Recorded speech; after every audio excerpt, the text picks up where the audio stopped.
नरेंद्र भाई पार्टी आके गए, नरेंद्र भाई पार्टी आके गए, पर वो ठीक वो बनाव पे इसके लिए नहीं आ गए, उसके साथ में कमांडो रहता है, तो बनाव पे नहीं आए, पर पार्टियां आके उत्साह देके चले गए, पार्टियां आके उत्साह देके चले गए और लोगों का उत्साह बढ़ाया।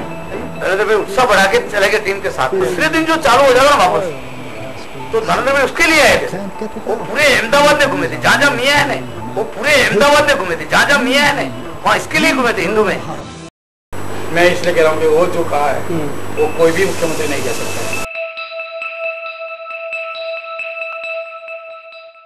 घर में बैठे हुए थे, सुबह का वक्त था, 9 साढ़े 9 बजे का टाइम, तो घर में सब भाई लोग सब हम लोग घर में ही थे। फिर वो बाहर निकल के देखे, बाहर आवाज़ आने लगी कि बोले रोड पे बोले दुकानें जला रही है, गल्ला ला रही तोड़ रहे हैं, और चाय की जो होटलें थी वो बंद करवा रहे हैं। फिर सामने जो नूरानी मस्जिद है, नूरानी मस्जिद पे हमला करे, तोड़ फोड़ करे, मस्जिद के इमाम को मारे, ऐसे सब बताने लगे। तो हम लोग सब निकल के बाहर रोड की तरफ आगे बढ़े देखने के लिए। तो आगे गए ना, तो वहाँ से हम लोग को पुलिस लोग भगाई अंदर के, बोले आप लोग अंदर चले जाओ, बोले हम लोग को मार मार के अंदर कर रही थी पुलिस। फिर देखे ना हम लोग, तो नटराज की तरफ से टोला आ रहा था, और इधर उदय गैस कंपनी है जो गैस की, वहाँ से टोला आ रहा था SRP की तरफ से। तो हम लोग सब डर गए, सब रोने लगे, चिल्लाने लगे। सामने मस्जिद है, उसके साथ पे एक खड्डा भी है बहुत बड़ा, वहाँ मैदान में सबको मारा हुआ। हमने 7 बजे फोन करके गृह मंत्री को बता दिया था, और जयदीप भाई को भी बता दिया था कि इतने लोग मरे हैं, आप संभाल लेना। नोएडा जवाहरनगर से कुछ 400 मीटर दूर गंगोत्री गोपीनाथ के पार करके यहाँ एक कुआं है। कुआं करीब 60 फुट ऊंडा है। उस समय दरमियान 60 फुट के अंदर यहाँ से बचने के लिए लोग इधर भागे, लेकिन उस समय पर यहाँ का जो मॉब था, टोला था, उन लोगों ने इनको घेर लिए गए, और घेर करके गुप्ती या तलवार से घा कर करके इनको काट दिए गए, और काट काट के कुएं में डाला गया। इसके ऊपर पेट्रोल छाटा गया। तो SRP की तरफ हम लोग गए, SRP की तरफ गए तो हम लोग उनसे SRP वालों से मदद मांगी, हाथ पैर जोड़े कि भाई हमको अंदर जाने दो। SRP में हम लोग को ले लेते तो हमारे साथ इतना बड़ा हादसा नहीं होता। हम लोग अंदर गए SRP की तरफ, तो उनसे हाथ पैर जोड़े, मेरी मम्मी लोग, मेरे भाई लोग, और भी लोग थे हमारे साथ में, कि भाई हमको SRP में हमको अंदर जाने दो। तो बोले नहीं, बोले वो जो पेपर था गोधरा का, जो ट्रेन जलाई गई थी, तो पेपर हमको दिखाने लगे कि बोले देखो ये जो पेपर है ना, बोले जो गोधरा में हुआ है ऐसे ही हाल तुम्हारा होएगा, बोले आज तो तुमको और हाल में मरना है, बोले ऐसा बोल के हम लोगों को पुलिस मारने लगी। फिर मेरी मम्मी लोग, मेरे भाई लोग उनके पैर पड़ने लगे कि बोले हम लोग को मत जाने दो, लेकिन हमारे बीवी बच्चे जो मेरी माँ लोग, उनको अंदर जाने दो।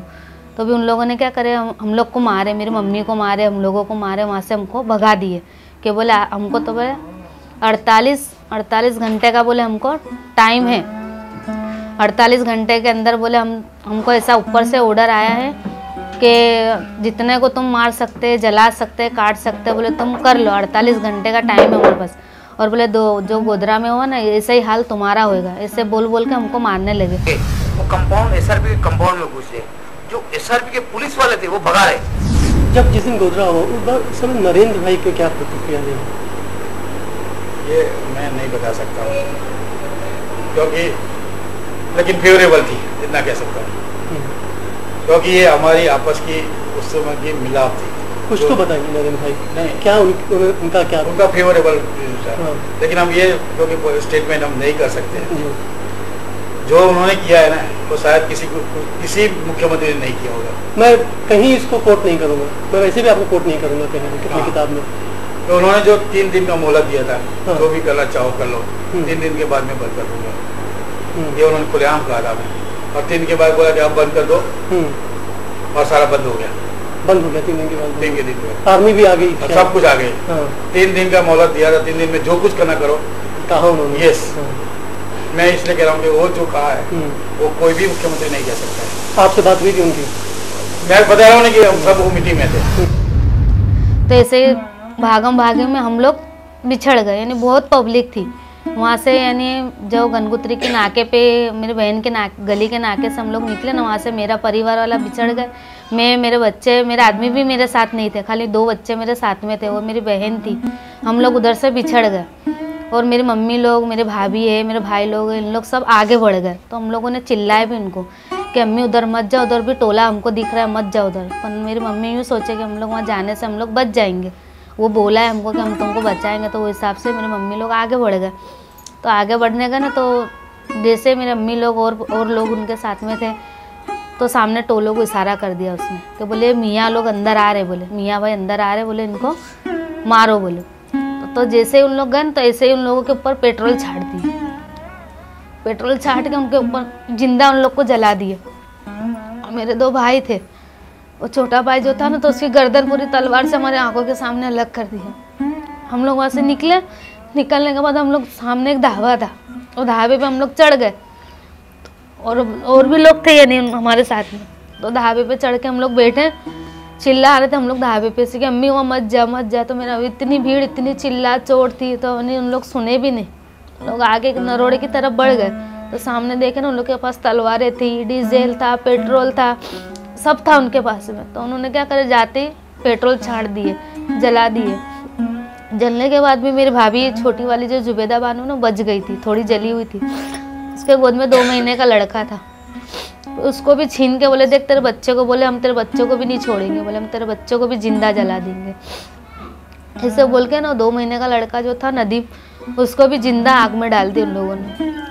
वहाँ पे हमारे घर वाले सब रोते रहे, चिल्लाते रहे। और मेरी भतीजी थी, बड़े वाले भाई की लड़की 12 साल की थी, वो भी जल गई। तो पानी पानी चिल्लाने लगी, तो हम लोग जैसे पानी मांगते तो उनके मुँह में पेट्रोल डाल के हम लोग जलाते थे। बहुत रोने लगे मेरी मम्मी लोग, मेरे भाभी लोग कि हम लोग को बचाओ, हम लोग को बचाओ। अगर हम लोग चिल्लाते और हम लोग बचाने जाते तो हमारे पीछे और भी लोग थे। जैसे हमारे बच्चे रोते चिल्लाते तो हम उनका मुंह दबा देते कि बेटा चिल्ला मत, अभी चिल्लाएंगे तो अभी हम लोग को भी यह ख़त्म कर देंगे। तो हम लोग ने सब हमारे आंखों से हमने देखे ये सब, ढाबे पे बैठे हुए थे। और जो छोटा भाई था जो तलवार से उसकी गर्दन अलग कर दी गई ना, तो मेरी छोटी भाभी ऐसे उसको गोद में लेकर बैठी, पूरी जली तनहा नंगी थी, उसके बदन पे एक कपड़ा भी नहीं था। नहीं तो लेकिन इन्होंने बच्चों को, औरतों को कायदे से काटा है, किसी को नहीं छोड़ा, पनपने नहीं चाहिए।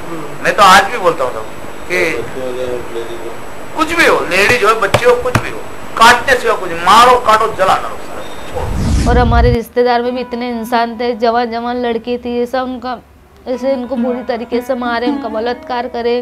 एक लड़कियों के पास 5-5, 6-6 आदमी लोग रहते थे, उन लोगों ने बलात्कार करे, काटे, मारे, उनको सलिए उनके पेटों में डाल के मारे। जो कौसर बानू थी वो भी हमारे रिश्तेदार थी, हमारी यानी मेरी खाला की लड़की थी, वो भी, उसको भी तलवार से बच्चा निकाले, काटे, मारे, बोले देख तेरा बच्चा दुनिया में आने के पहले तेरे बच्चे को हम बोले दुनिया से उठा दे रहे, बोले। वो भी हमारे सगे में ही थी, मेरी खाला की लड़की थी वो भी। हमारी एफआईआर में लिखा गया है एक को प्रेग्नेंट थी, उसको हमने चीर दिया, उनको बताया कि क्या होता है कि हम लोग को तुमने मारा तो हम तुमको क्या प्रतिकार दे सकते हैं, हम खिचड़ी कड़ी वाले नहीं है। उस दिन शाम को या दूसरे दिन नरेंद्र भाई पाटिया आए, बताइए। नरेंद्र भाई पाटिया आके गए, पर वो बनाव पे इसके लिए नहीं आ गए, उसके साथ में कमांडो रहता है, तो बनाव पे नहीं आए, पर पाटिया आके उत्साह देके चले गए और लोगों का उत्साह बढ़ाया।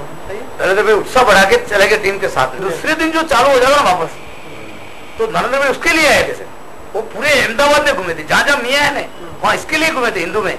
हमको तो जेल से नरेंद्र भाई ने छुड़वाया था, उन्होंने जज बदले और जज बदल के फिर नरेंद्र भाई ने सेटिंग की और नरेंद्र भाई ने हमको छुड़वाया, तो हम नहीं छूट सकते। पहला जज आया था धोड़किया जी था, उन्होंने बोला कि बाबू भाई बजेंगे तो फांसी होनी चाहिए 4-5 बार, एक बार नहीं, और फाइल फेंक दी सब। फिर दूसरा आया तो दूसरा ने हमारे को यही बताया कि नहीं इनको फांसी होनी चाहिए। फिर तीसरा ने 1.5 4.5 महीना हो गए। फिर नरेंद्र भाई ने हमारे को संदेशा भेजा कि ठहर जाओ, मैं अभी सेटिंग करता हूँ, अभी टाइम निकल गया है। फिर उन्होंने अक्षय मेहता करके एक जज को भेजा, जज ने फाइल नहीं देखी, कुछ नहीं, बोले जा और सब जेल खाली कर दी, वहाँ बाहर आ गए हम लोग। तो वो ये काम हम तो भगवान इसके लिए मानते कि इनके काम के लिए आज हमको बोले, हिंदुत्व के लिए तो मरने दिया है। इतना सब हमारे साथ हुआ है, अब 10 साल हो गए धमाल को, लेकिन आज तक हमको इंसाफ नहीं मिला। हम लोग इंसाफ की लड़ाई लड़ रहे हैं, बस हम यही चाहते हैं कि हमको इंसाफ मिले, कुछ नहीं है। लेकिन अब 2002 के बाद हमको जैसे जीने की उम्मीद ही हमारी नहीं है। जैसे हम तो ये सोचते कि हमारा इतना हरा भरा घर था, हमारा परिवार था, 2 ही भाई थे हमारे, दोनों भाई ख़त्म हो गए। और उसके बाद है ना मेरी मम्मी की लाश भी हमको 4 महीने के बाद मिली सिविल में से। जो छोटे भाई का लड़का था वो और मेरी मम्मी मेरी भाभी की 4 महीने के बाद हमको लाश मिली। तो गंज से कब्रिस्तान में हम लोगों ने फिर वहाँ ले गए, उनको दफनाए। हम तो ये चाहते जैसा हमारे साथ हुआ ऐसा किसी के साथ ना हो, जो हमारे साथ हुआ हमको इंसाफ मिले और जब हमारे मरे उनको सुकून शांति मिले। इस मुल्क में हिंदू मुसलमान लड़ेंगे नहीं जब तक उनके बीच खाई पैदा नहीं होगी, जब तक एक दूसरे से नफरत नहीं करेंगे, तब तक ये सियासत करने वाले हिंदू और मुसलमान के नाम पर ये वोट बैंक नहीं बना पाएंगे। आज जो भी इस मुल्क में आपको टेररिज्म दिखाई दे रहा है वो इन्हीं नेताओं की काली करतूत है। इससे हिंदू मुसलमान का कोई लेना देना नहीं, ये तो हिंदू मुसलमान को फंसाते हैं बदनाम करने के लिए। ये इन लोगों की मिली भगत है कि एक दूसरे का डर दिखाओ और वोट बैंक बनाओ। अगर ये हिंदू और मुसलमानों में एकता स्थापित हो जाए तो इनका वोट बैंक खत्म हो जाएगा।